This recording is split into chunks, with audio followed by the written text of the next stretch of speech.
Hey Mark, how's it going?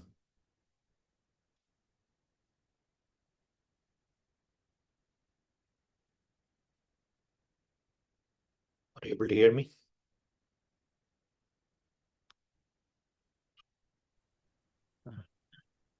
I was muted. Yeah, things are good. How's the prototype coming along? Uh, I didn't work on it this weekend. Took a couple of days off, so yeah, I plan to start working on it this week and week. Gotcha. But I think the provisioning acquisition phase is getting more and more clear, right? So Yeah, I think that is a good thing. Looks good. like yeah. I think the attestation stuff I can probably use Azure to build that attestation result, right? Right. Some of the multi-step verifier thing we talked about last week, I think Hmm. there'll probably some work to do there, right? Yeah.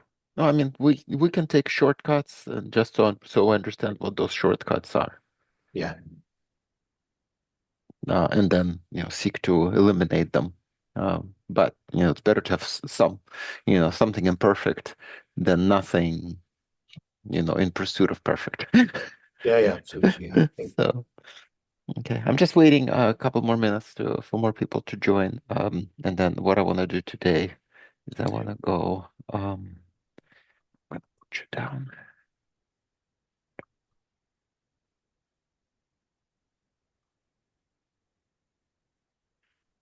Okay, I added you. What I want to do today is actually want to go through the threat model in this document. So it's shaping up to be real nice. But looks like you put in a lot of work since last review. well, I actually worked every day this weekend. So I was able to do this and working on my own prototyping. It's Seattle, it's rainy and dark. There isn't much to do. Oh, yeah. I'd rather take 3 days in the summer. I don't think I can survive Seattle weather. Mm. Summers are fantastic here. Who is in the chat? And what are we doing? Oh, we have more people. Hi, Abdullah. Hi, Francisco. Abdullah. Um, all right. All right. So Hello, hello. first order of business. I'm putting meeting minutes into the chat. Where's the chat? Okay. Francisco, you are new here, or maybe I forget. Would you like to introduce yourself? I think that I introduced myself the other day. Oh, you may have. Sorry, I have short memory. I don't remember faces very No, well. no, but and I cannot remember because I have like three different meetings from the confidential computing consortium, and it's a little bit like I'm being in this one, but yeah, I think that I was on this one. In any case, I'm um, transitioning from open source community manager to open source innovation officer. So yeah, basically what I'm doing here is trying to put a little bit more of us open nebula systems on the confidential computing stuff. We are working and hopefully get ready an implementation for confidential computing on the next version, who is going to be launched. Let's hope that by the end of this month or the beginning of next one, more likely beginning of next one. So yeah, that's the situation. So glad to be here and trying to learn and understand a little bit better. Sounds good. All right. So in uh, this phase of trustworthy workload identity, we are working out how to make something work for horizontally scaling workloads. So that means a bunch of workloads that share the same credential and key. Uh, and so containers, serverless functions, basically, this is optimized for uh, workloads that are twins that operate at large scale. And it is possible, we believe, to make it fit very nicely inside the Whimsy and Rats architectures, and this is how we're doing it here. So we've arrived at some flows. for credential provision, credential acquisition. And in this phase, we're threat modeling them to make sure that we are catching all the threats and mitigations, and so that the protocol has no holes. Anyway, so let's switch into that right now. And to remind you, again, I'm going to put the link to the document in the chat so you can open it for yourself.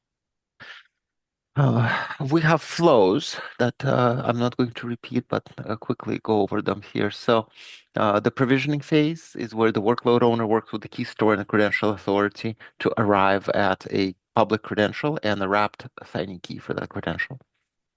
And then in the acquisition phase, so this is the step-by-step explanation of everything that happened here. And Sudar, I saw your message. I responded. We can go over it here. But in the acquisition phase, we start with the last step of the provisioning phase, where the workload owner provides the plaintext credential and the wrapped CSK to the workload, and then the workload can obtain the corresponding signing key by performing remote attestation on its own with the verifier, and then obtain the wrapped signing key from the key store and decrypt it inside of itself, and then proceed to use the credential. Okay. So again, here is a step-by-step explanation of what happens at every step in the provisioning phase. So there are 13 steps here, and there are 13 steps in the provisioning phase. Interesting symmetry there. Okay. And now what we're doing is we'll still talk about deployment considerations at a later point. We'll talk about performance optimizations, credential rotation, and all of this is the to-do right now. But what we're doing in this meeting today is we're going over the security considerations and specifically the threat model. Okay, so I invite you to talk about security considerations, which are, the access policy on the CSK wrapping key, the compromise threats for the CSK, the need to have the CSK to CWK mapping to be one-to-one. And then finally, we're going to get into threat model. So the threat model, there are some general considerations that apply to everything. Then there is a quick reminder here that we're following the STRIDE model, so spoofing, tampering, repudiation, information disclosure, and the rest. And then these tables here list the steps from provisioning and acquisition again. And at each step, all the identified threats and the mitigations. So this is what we need to review today, see if anything has been missed. I believe I have found, I'm stunned. I haven't seen this before, but this is why you do threat modeling. I found the very serious vulnerability at step 3 of provisioning that requires mitigation. And without this mitigation, the entire protocol is completely worthless. It's not trustworthy. So we'll go over that. All right. So you may need to look at this. It's kind of hard to do on a small screen, but over here I have the steps. You may need to, in your own version, scroll up because the steps are 1, 2, 3, etc. In this diagram. So you might want to open that for yourself so you can see what I'm referring to here. But for the purposes of the threat model, I guess what I would like to do is let's do this. First, before we get into the threat model, please read from this point on CWK access policy and below. Let's just take a few minutes and make sure that you don't have any comments or concerns about what's written here, and then we'll move on so that at least we can start accepting certain changes.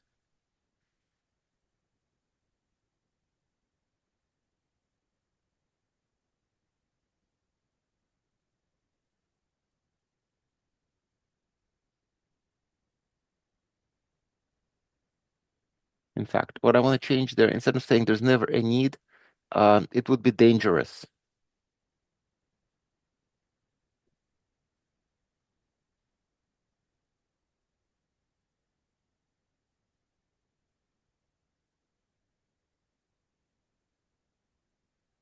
Is there any concern around like if you're talking about like a containerized workload, right? Like it could be running across regions, across availability zones and things like that, right? Like even if one workload is compromised, right? The Yeah, key is compromised, right? Is that yeah. So we already talked about that. If one is compromised, it's break one, break all. We can talk under deployment considerations. Let me actually go up here for deployment considerations. Let's actually make a note of that. So I'll say to do uh, talk about partitioning credentials across regions, availability zones, etc., to limit the blast radius of key compromise. How about that? Well, so this means we took note of this, and we will because this is more of a deployment consideration, right? It's not a you're not fixing break one, break all. This is inherent in this proposal because multiple instances share the same key. However, you can issue the same identity with multiple different keys, and you can partition those keys uh, in some way, like it's effectively sharding. yeah. All right, and we'll come back to that. All right, folks, for Hank, Manu, you just joined. We are going through the security considerations section, which right now we talk about the CWK access policy and security considerations of that. We talk about the threats to the compromise of the CSK. We talk about the need to couple CSK to CWK one-to-one and why that is. And after that, we hope to go and review the threat model. The threat model has some general considerations. So every time a key is generated, I don't want to say, all the things that you need to worry about in terms of like crypto hygiene, right? But then for every step in the flows, we talk about the threats that might be inherent in that step and the mitigations. And I found one gross negligence of protocol design in that because the workload was not authenticating to the key store and was not using transport level security, it introduced a grave and gross and disgusting elevation of privilege. I cannot believe I have not seen this before, but fine, better late than never. All right, so what we're doing right now is let me know if you need me to copy the paste the link to the document into the chat again, but we're just going through all this text to see if uh, any any text needs to change, and hopefully we'll go through as much of it as we can today. So that's the goal of the meeting.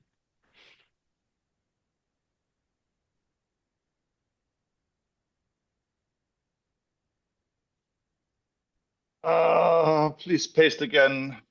I'm trying to. I think the term profile is confusing my Yeah, short so search. okay, so I'm going Just to try repaste. So profile. twipe profile document, this is the one we're Yeah, reviewing. So please open it from the chat. probably in the minutes or somewhere there's some transitive thing I would find it via. So thank you for the shortcut. Yeah.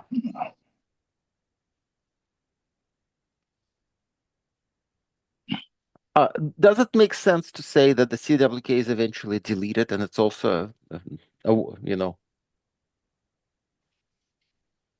it's part of access to it. I think it's kind of trivial, but whoever can delete the, CSK can delete the CWK. Eventually, they need to be deleted. How about this? I'll just say, talk about credential renewal and eventual deletion. There we Well, go. it's a life cycle, right? It's the key management life cycle. Yeah. Well, it's only that the CWK is lifecycle managed directly with the CSK, so they're not independently lifecycle managed. They're collectively lifecycle. Yeah, that's also sometimes called a crypto period. Yeah. Because the term key rotation kind of implies that you at some point arrive at the same key again, which of course it's not the thing. Yeah, So you rotation. can It's not rotation. It's But the rotation also, I think, is never meant to be actual rotation. It's just an interesting Right. term, but there's Because you never come period back. You never come back to exactly. the original state. Yeah. Exactly. NIST has this term crypto period that gives you a estimate time interval where you should renew your keys in. Yeah, we should put, we can eventually, or if you want to open the document and just add it to do under deployment considerations, because this is not Yes, I as think much a security yes. concern as a deployment thing. Oh, okay, I guess so. So is there any concern around the key store itself, right? Like if it is compromised, can an Well, attacker yeah. So if the impersonate the key store is in your TCP, key store is your root of trust. All right. So if that's compromised, yeah, game is over, right? the jig's up. Got it. Mm-hmm. And I've already mentioned that, right? So, and the thing is, like to say that all roots of trust must be properly secured is, I mean, we can make this part of the overall threat model, generate your keys correctly, secure your roots of trust. Okay, fine. I'm talking about protocol specific vulnerabilities as the biggest concern. All right, so any issue with this paragraph? Anything else?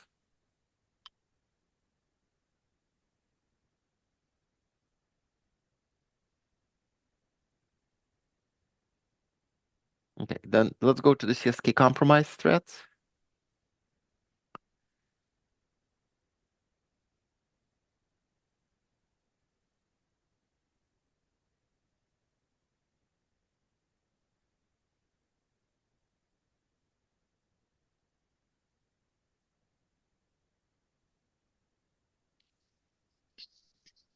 Okay.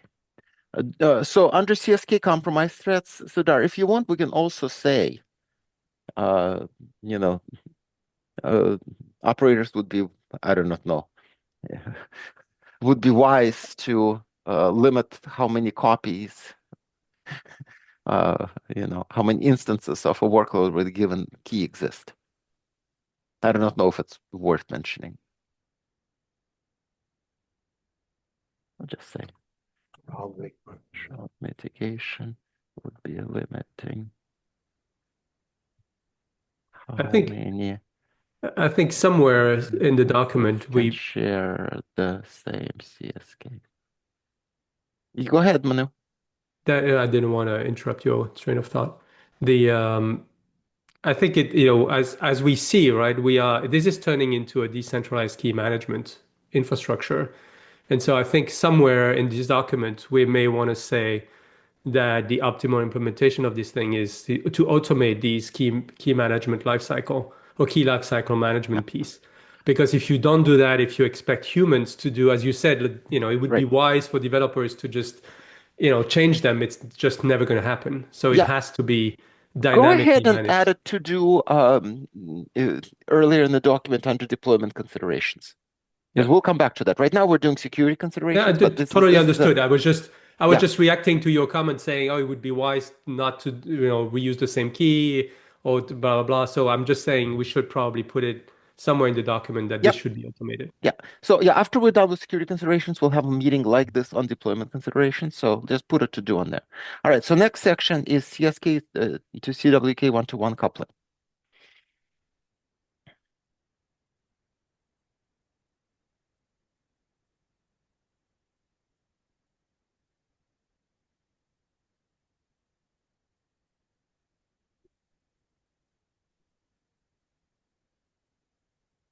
So per Hank's comment, we should probably not say CSK is rotated.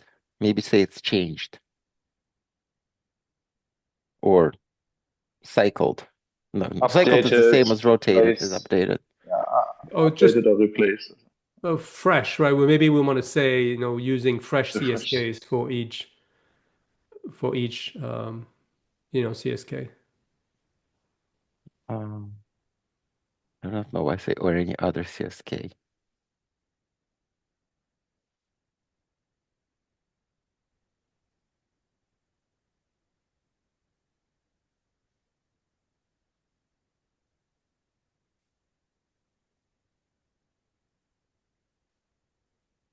Renewed is also an option. Oh, it's same, Uh, just updated. I don't know. well, renewed is more is when you change the expiration date. You're keeping it the same, Think? but Oh, I see. Okay, makes sense. I think Yeah, the we should validity is better. maybe want to say that we're using fresh keys for each and every, iterations. That would mean. we're going to talk about credential rotation separately. That's not part of the security considerations. So we'll get to it. I just want to make sure we're focused on specifically security threats right now. Hmm.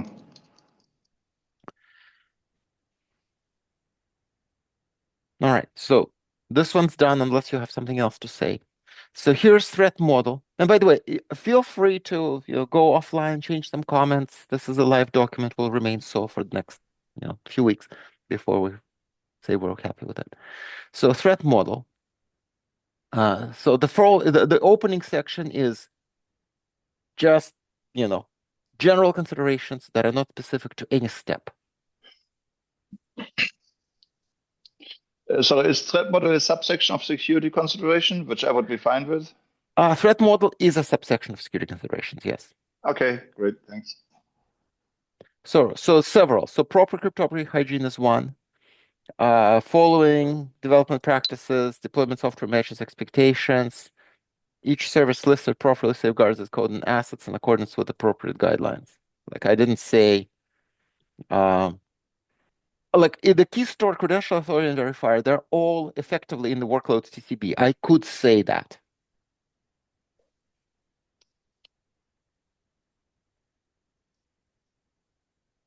I do not know if it's worth saying. Say it again because it's So interesting. all of these services, the key store, the credential authority, and the verifier, you break one of them, you broke the entire system. There are three. I don't know how to. Are they roots of trust? They are all essential for the secure operation of the system. I think it might be worth saying explicitly. I like the idea of including them conceptually, including them in the TCB of the workload, because the workloads integrity and depends on all of those. So they inherently coupled, right? Cryptographically coupled, actually. Okay, how about this?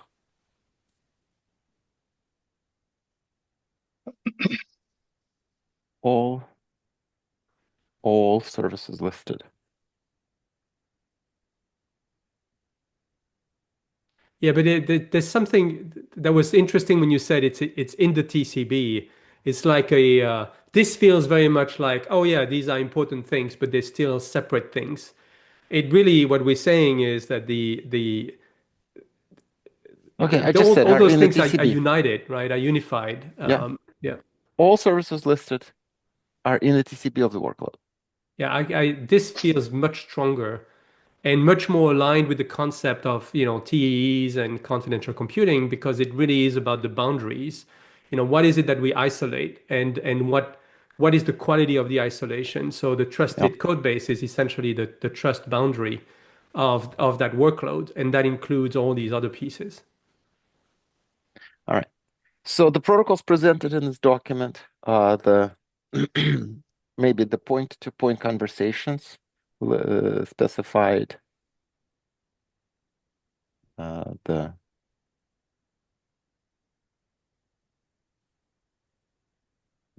message exchanges in this specification.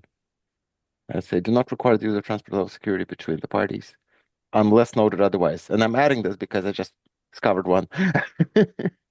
But just out of curiosity, why would we ever rule out securing transport anyway? No, and I'm not ruling it out by saying it's not required. No, I see, but why would we even, hint at that? Well, because people will ask, are you, I see. Because that's the thing. I'm instinctively against what I call crypto pixie dust, where people, just throw things into the mix I without get it. understanding why each one of them exists. It's beautiful. I get it. You basically, it has to have a purpose. You Yeah. want to know the purpose. Why is it why is it purposeful in that context? Got it. Right. And then it doesn't, like, I mean, look, it doesn't hurt. Exactly. We actually, the reason I was asking is because, we secure everything between our agents, right? Everything is at the application layer, if you want. We manage the keys at the application layer. But we knew that if we didn't have TLS, somewhere, everywhere in the protocol, that people would call us on it saying, well, your transport is not secure. So I hear you, but it I even echoes some of the added, conversations does we not have. require use of TLS. I didn't even say TLS because it could be IPsec, but the point is Yes. it's the transport level security or authentication. Because turns out that most of them don't require authentication. Like you at most JAWS things if you don't authenticate. Right. Doesn't mean you shouldn't do it, just don't have to. So again, all wording is subject to change, but I think this is the all right. So I'm just reminding the reader here what stride is, but that's what we have. Disclosure, denial of service, elevation of privilege. Okay. So now it would be helpful if you go back in your own version of the doc and open the flow, because I cannot open it side by side here. And we're basically going through every step, first in the provisioning and then the acquisition phases.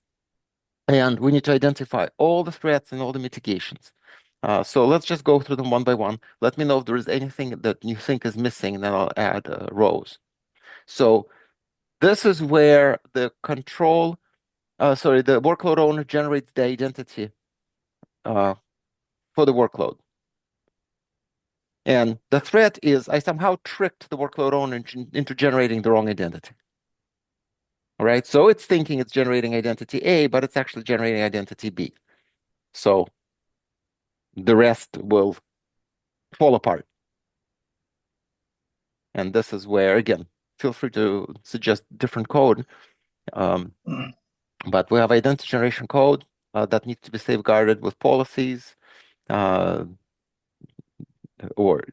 any policies that go into generation of identity. You need to log and verify all generated identities. I would recommend that. Or it should itself run in a TE, right? Or. Well, okay. That is just making the mention. Yes, of course, you can protect it by policy and all that. But if you go through the effort of securing all those workloads in TEs, it always comes back to how much effort do you do, upstream. And in the chain of trust in this case, it's always going to be the weak link. So yes, you can have the best policy in the world and all that good stuff, but why not, run that code in a TE itself?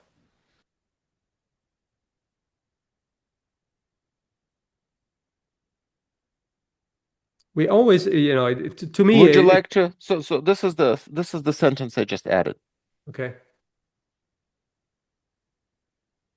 Yeah, I mean, it's good. I think as the CCC, we have yet to internalize that this is a recursive problem, and that we should promote a recursive solution. We should just say there's a pattern here. Mark, you love patterns. You told me very clearly, this is pattern solving. If we establish a pattern that systematically is recursive, then we have a purpose. The CCC has a purpose in establishing that this is the pattern you should adopt. Yeah, but here's the thing: if I have to say it everywhere, then I might as well just agreed. I'm not saying this is the right place, but so maybe let's say that strikes here. me. Yeah, it strikes me that by listing all the threads, we basically say, hey, by the way, there's maybe the best practice is to eliminate all those threads by using a recursive pattern, right? Yeah. So how about add a bullet here? Consider running all sensitive code inside AT wherever possible. Fantastic. All right, so that's it. We don't need to say it under mitigation. All right, so number 3, we have an unauthorized administrator. Mark, on the workload identity, like the number 1? Yeah, is there any expectation it complies with WIT format, right? Whatever, right? The WIC format, or it has to be signed by something, right? Like no, it gets signed once the credential is issued, right? So first you say, I'm going to be creating I'm going to be issuing a credential to Bob, and then I say for Bob to get the credential, he needs to show you this fingerprint. That would be the attestation results, right? So that's steps 1 and 2. Somebody needs to decide, you know, this is how this is for Bob, and this is how we actually know that it's going to be Bob. There is something that I also want to say. There has to be some kind of coupling enforced between 1 and 2, because if somehow, and I didn't put this down here, maybe I need to make it more explicit. It's important to ensure that the identity and the attestation results are generated as a pair. They're not, somehow uncoupled from each other. Did I hear you right? You are saying like we could potentially use the attestation result to get the workload identity? Right, correct. But you need to pre-compute it here, right? You need to basically say, I expect this workload to have this fingerprint. That's how I'm going to recognize it. It hasn't started yet. I haven't launched it yet. Yeah, Like, it's not in production. That's exactly right. It's basically a tie with when you build the thing in the CI/CD pipeline, Yeah.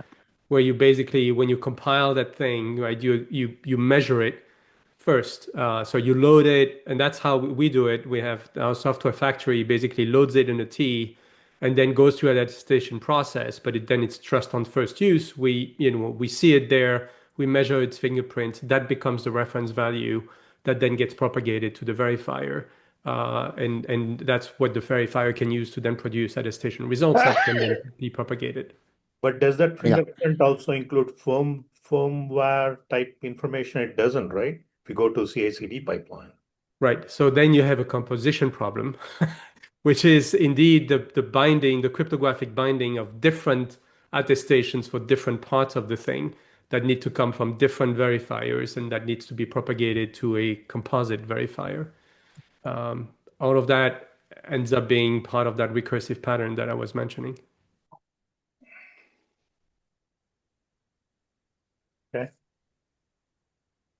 I mean, I think what's interesting in this exercise is that although we know that eventually everything needs to be verified, right? It will end up being a composition exercise, and starting somewhere is better than not starting anywhere. They're just not doing it. So the game here is not to aim for the composition exercise doesn't need to include everything. There will be some things that are outside of the TCB of those trustworthy workloads. But that's okay, because then you can work your way from the middle out and just basically just gradually add more things into the composition of the verification. But I think doing it through CI/CD, where you are heavily reliant on the workload source code itself, software itself, right, may not be beneficial, because in the acquisition phase, right, you are basically generating the evidence, running within the TEE, right, which is purely going to be your hardware, firmware type information. So your attestation result has to match that. You see what I mean? Yes, there may be one more additional trick that needs to be pulled off. Yeah. Okay. Maybe I think for the proof of concept, we could just rely on TE to generate it, right? And then purely based on what your TE gives you. All right, so notice what I just did. There are actually 3 different ways that things can go wrong. You generate wrong identity, you generate wrong attestation results, or you generate correctly both, but you didn't combine them together correctly. And that's the mitigation is the same. Make sure you do it in a, well, make sure you safeguard the policies and the code, and that, generate them as a pair. Verify everything. So this basically says the steps 1 and 2, they are, I think it's a good implementation suggestion. Oh, now we have a rendering bug in the table. So it shows 3. That's okay. It'll eventually problem. So this is the problem. In 3, the unauthorized entity, not even the administrator entity, places a request to the key store, resulting in identification results of an attacker's choosing being provisioned to workloads. Right. So in that step 3, when you go to your key store and you say, get me my, keys and my credential request, that better come from an authorized entity. And the key store needs to understand that.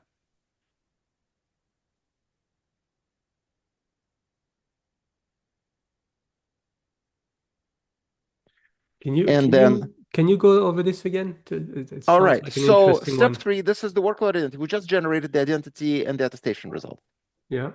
Right. But I'm not the administrator of that system. I just want my malware code to pretend to be, Bob. So I compiled my malware code. I say, hey, when you see this, that's going to be Bob. And I go to the key store, and the key store says, all right, here's your CSR and the wrap key for Bob with, with these attestation results, right? Only an authorized entity can place this call. So the provenance of the of Well, all the that, identity of the workload owner matters, the identity of the workload owner. Yes. So the right? So provenance the of the key store workload. basically, Right. the Yes. Yes. and I'll even say the requester, the workload owner. Correct. Yeah. So we're literally talking about the organization entity or the human entity that is Yeah. accessing and chaining those things together. Yes. Yes. It's Mark at JP Morgan, Yeah, and there could be additional scoping. Like maybe I can create identities for the payroll app. I cannot create identities for loan origination app. Yeah, that would be part of the policy, and the policy would, yeah, got it. Correct. So I don't know if there's anything else that needs to be said here, but you need to be authorized to perform the operation. In On case of JPMC, I would expect on the workload identity in question. So in the first column, the term unauthorized entity places a request. So you really, again, it's you're talking about the workload owner. Well, it's at that entity. point it's not the workload owner, it's somebody else. It's Bozo from Mars. Yes, yes, but so another by entity, really, you're talking about a human, not another No, I'm workload. just saying the requester. Who knows? So it's a bot. Yeah, actually, you're right. You're right. It's going to be a piece of code anyway. So somewhere. Yeah. Yeah, got it. Again, a the recursive real pattern. world implementation, the key store mechanism would be like, for example, would be owned by JPMC, and we would have friend or request process to ensure only authenticated authorized user would be able to do this exchange, right? Or So are we taking it more generic where we have a public endpoint or a key store? yeah. Well, that's the interesting exercise, right? Is if you wanted to do this across a supply chain with an ecosystem of partners and customers and end users and all that good stuff, then you need a cross-domain, identity approach. Yeah. And again, here we don't have to say how, we just basically say, look, you gotta authenticate and authorize the workload owner in this step. Makes sense. All right. The next one, you communicate incorrect workload identity. And then basically this is where you say, even because I authenticated and authorized, maybe I just did it over HTTP, right? And now Mallory gets to insert her own credential or so her own identity or her own attestation result into the flow. Like you just can't do that.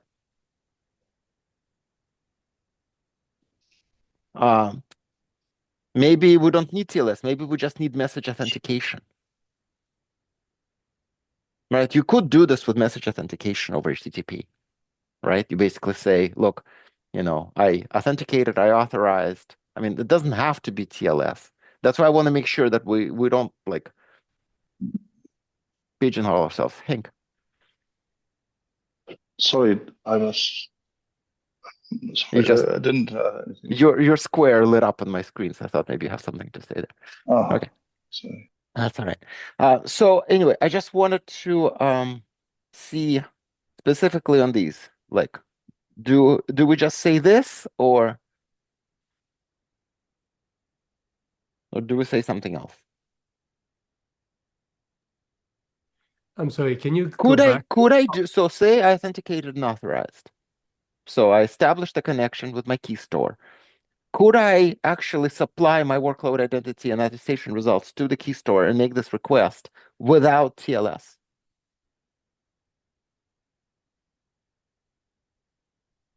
What is the implication of man in the middle, right? If someone gets your workload identity, I would Well, expect maybe it as authenticated and expiry, right? authorized, and I, now I need proof of possession of a key.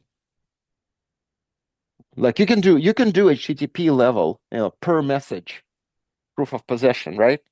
In fact, that's how TWI works. Or sorry, that's how Whimsy works. In some scenarios, it lets you authenticate each message. That says I am coming from whoever you authenticated or authorized. So maybe we can say required TLS or message authentication.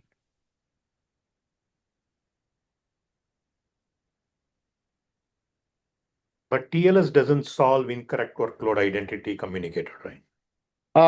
No, but we already said the identity. What you don't want is you don't want men in the middle to. Yeah. False man in the middle. Yeah.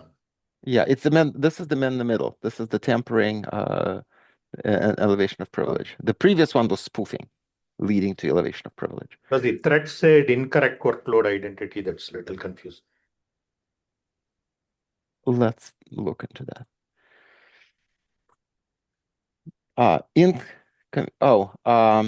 Men in the middle that's it.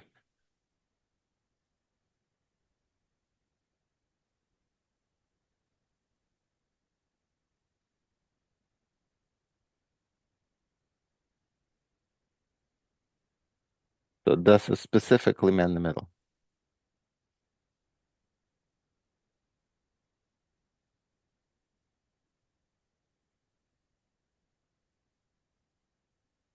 All right. So now we're basically saying here, either you got to use TLS or you got to use message authentication. And if you think that message authentication is not enough, now is a good time to speak up. So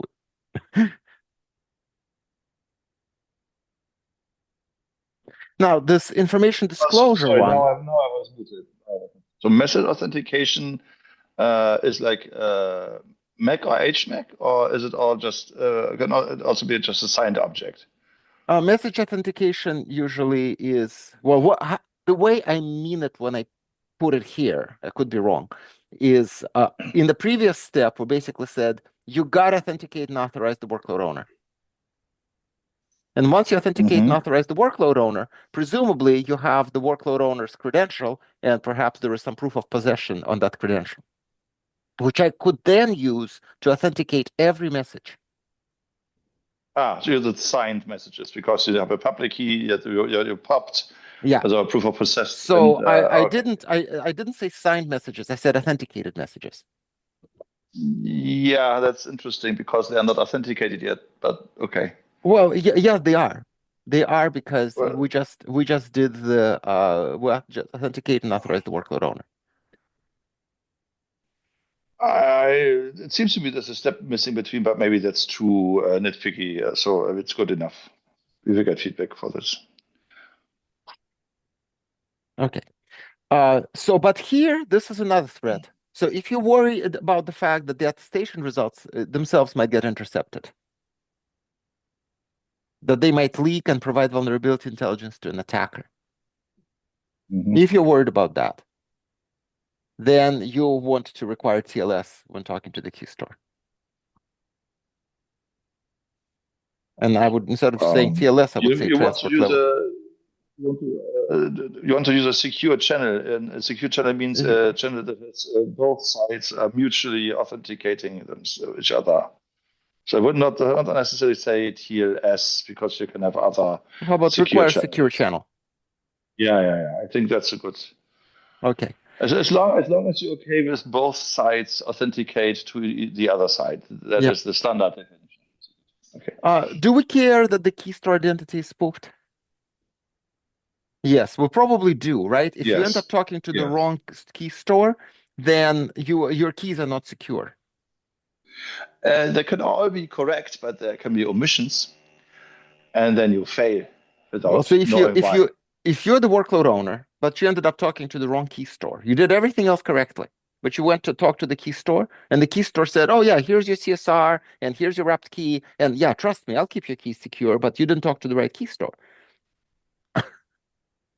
But you can't interfere with anything else. That workload's not going to be able to talk to anybody who's talking to the correct That's key not store. true. That's not true. So long because the in this protocol, okay, so here's a potential other vulnerability, right?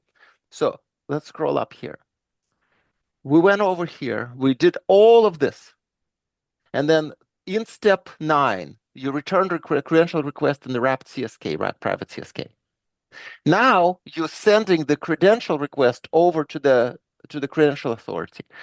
We are not authenticating that the credential request is coming from the key store here. Yes. Right? Yes. So either you have to authenticate here, the workload owner, you basically have to authenticate that you went and talked to the right key store, or your credential authority needs to verify that the CSR came from the key store and not from some other entity. So here's another bug. Yeah, and again, it's interesting, Mark, that you bring up all those things because in our worlds, all of these roles have collapsed into the verifier. So we don't get out of that boundary. So you don't need, yeah. So but it is absolutely correct. Yes. Yep. Okay. So we'll need to say here, let's go back. We're talking about the key store identity being spoofed. So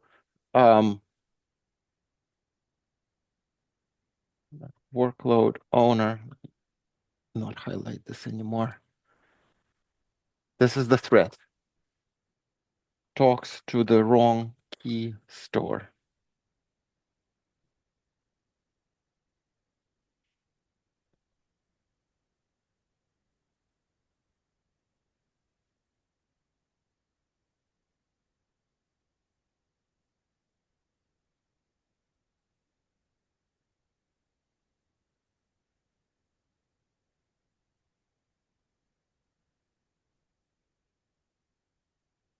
Now, this is not required if the credential store, we can actually say that.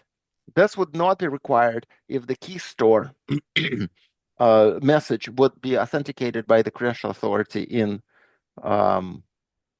step 4. That's step 4. That's step 4. No, wait, where are we? Oh, no, not 4. This is step 10, right? In step 10. So I don't know how to say this. We can simply say the workload owner must authenticate the key store before sending this request. Alternatively, the key store, I mean, you should authenticate your key store because you're sending your attestation results.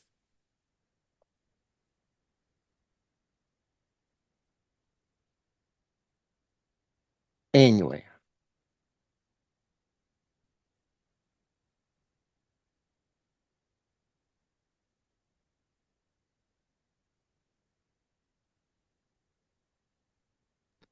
Essentially, what we are highlighting here is that every time you separate roles, those roles need to be part of in that chain of trust, and so Correct. need to be authenticated to one another. So you introduce a seam, you need to go gap, you need to close the gap, you need to, maintain the cryptographic chaining between the different actors in that flow. Right. Every step of the way. Otherwise, there's no point in even running something in a cryptographically protected environment. Yeah.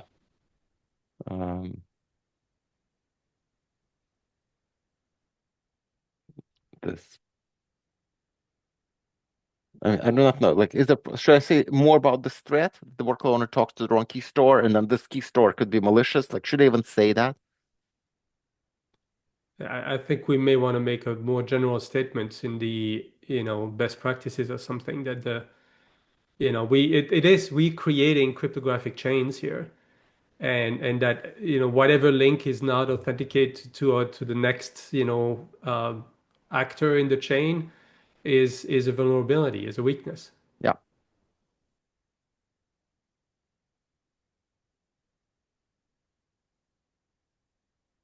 Okay. So number 4 is where the CWK is generated. There is no specific threat there. We already talked about crypto hygiene. In 5, the access policy is generated and stored by the key store. And in case that's the policy is weak, then we have a problem. So the mitigation is, well, we just trust the key store to not screw the pooch. You should probably log and audit your generated access policy. That's 5. 6, the CSK pair is stored in a manner that allows unauthorized retrieval, right? So again, we need to store the CSK pair in case we're going to renew the credential. Instead of rotating and instead of updating it, we'll be renewing it. This means that we'll be doing another CSR. This means we need to sign that CSR, and that's why we need to keep the CSK, the plain text CSK inside the key store.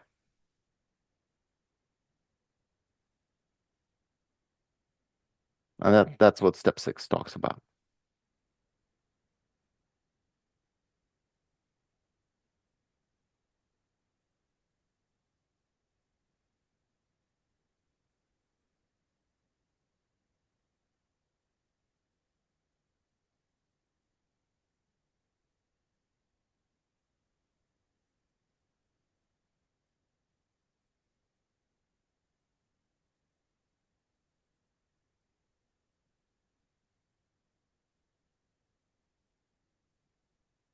Okay, 7, 8, there is nothing there to worry about. Again, you can reference with the diagram.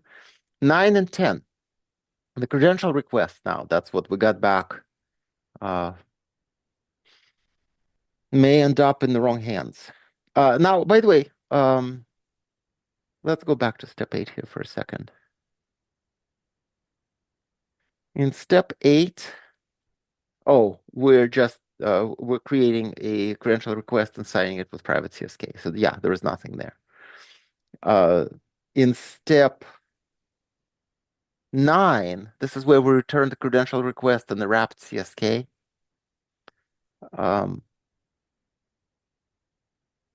To the workload owner. That's step 9 in the threat model. Yeah, 9 and 10. That's when we turn around. So if they end up in the wrong hands, this is your denial of service. Or if the contents are modified in transit, that's a tampering threat.